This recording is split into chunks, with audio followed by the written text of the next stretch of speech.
सभी गीता प्रेमियों को सादर प्रणाम के साथ जय श्री कृष्णा।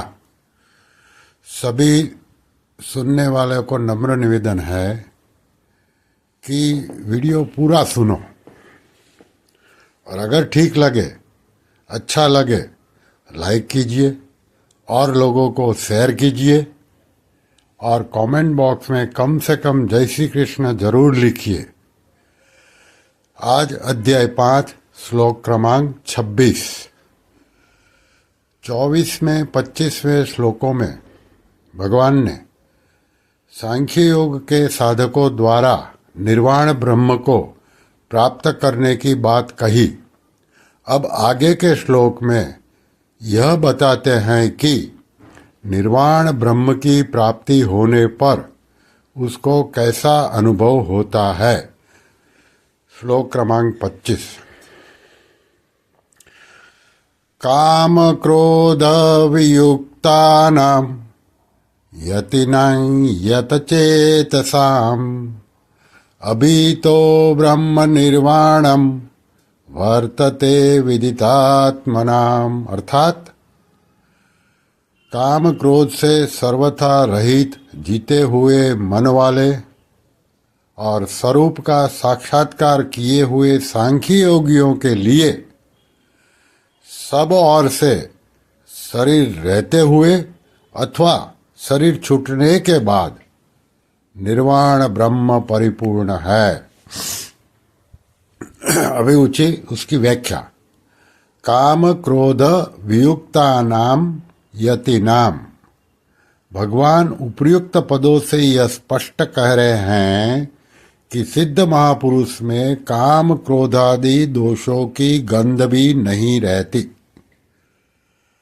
काम क्रोध आदि दोष उत्पन्न विनाशशील असत पदार्थों शरीर, इंद्रिया, मन, बुद्धि आदि के संबंध में उत्पन्न होते हैं। सिद्ध महापुरुष को उत्पत्ति विनाश रहित सत तत्व में अपनी स्वाभाविक स्थिति का अनुभव हो जाता है। अतः उत्पत्ति विनाशशील असत पदार्थों से उसका संबंध सर्वथा नहीं रहता। उसके अनुभव में अपने कहलाने वाले शरीर, अंतःकरण सहित संपूर्ण संसार के साथ अपने संबंध का सर्वथा अभाव हो जाता है।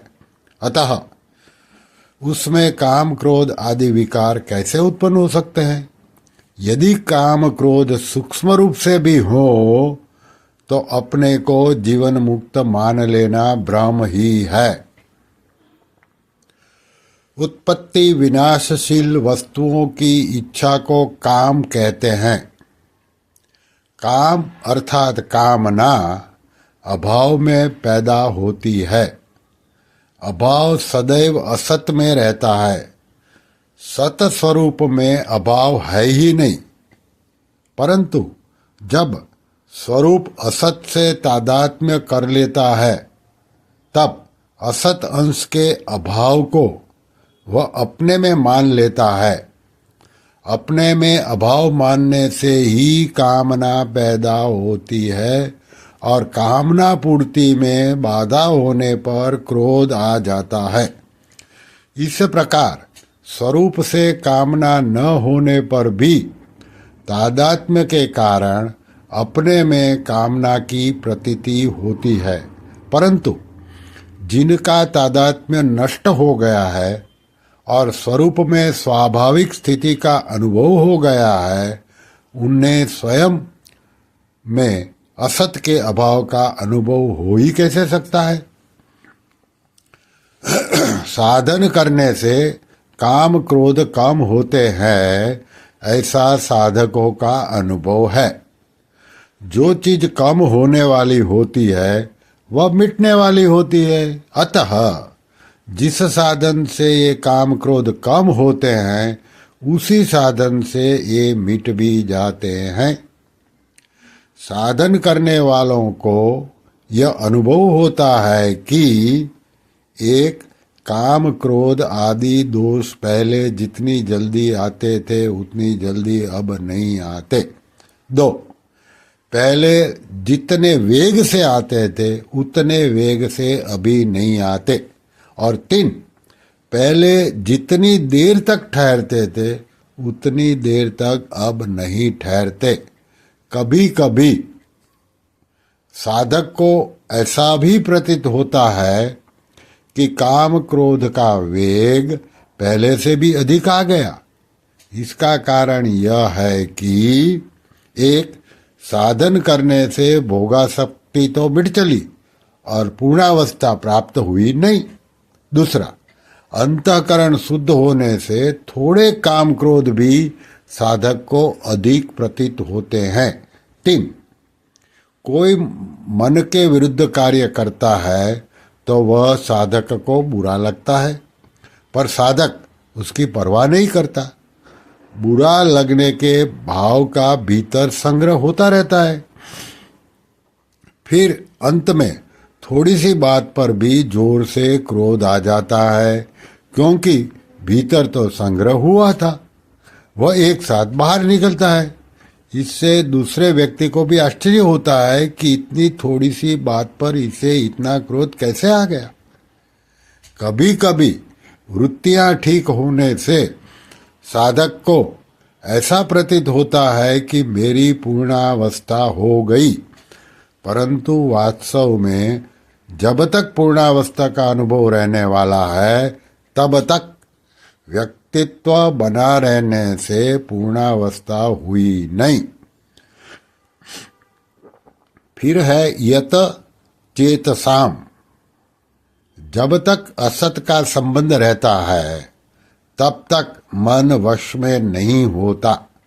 असत का संबंध सर्वथा न रहने से महापुरुषों का कहलाने वाला मन स्वतः वश में रहता है। फिर अभी तो ब्रह्म निर्वाणम वर्तते विदितात्मनाम, अपने स्वरूप का वास्तविक बोध हो जाने से उन महापुरुषों की यहाँ विदितात्मनाम कहा गया है। तात्पर्य है कि जिस उद्देश्य को लेकर मनुष्य जन्म हुआ है और मनुष्य जन्म की इतनी महिमा गाई गई है, उसको उन्होंने प्राप्त कर लिया है।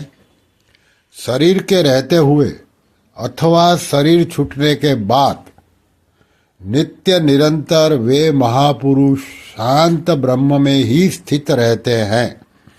जैसे भिन्न क्रियाओं को करते समय साधारण मनुष्यों की शरीर में स्थिति की मान्यता निरंतर रहती है, वैसे ही भिन्न भिन्न क्रियाओं को करते समय उन महापुरुषों की स्थिति निरंतर एक ब्रह्म में ही रहती है।